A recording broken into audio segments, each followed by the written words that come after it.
dalšího Adě Adventure. Dneska tady máme speciálního hosta, moji sestřenici Anežku. Dneska si ukážeme, jak si uděláme mizí hotel. Už máme kousek předpřipravený, ale ještě něco si uděláme. Tady máme na to náčin. Na výrobu mizího hotelu potřebujeme vlastně něco, do čeho to dáme a něco dovnitř. My tady máme část předpřipravenou, ale část si ještě uděláme. Bydlejí tam různí brouci, berušky a hmyz. Nějakých bydlejí i včely a tak. Všechno možné. A my to na konci videa budeme i pozorovat. Tak si počkejte na pozorování videa.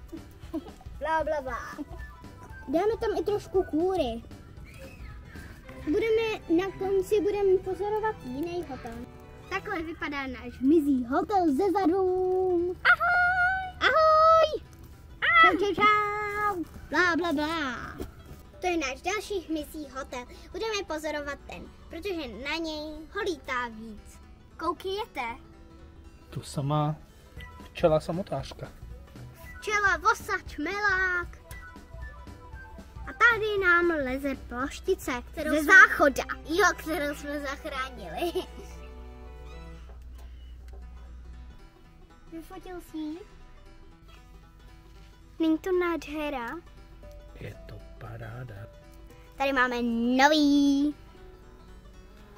Tady tam včely udělají, když už si myslí, že larvička poroste sama.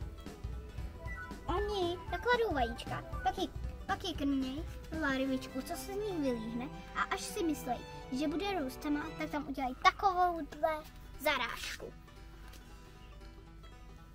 Larvička se pak prokouše a vylétne dospělá včela. Ahoj příště! Jo! Blá, blá, blá! Blá, blá, blá!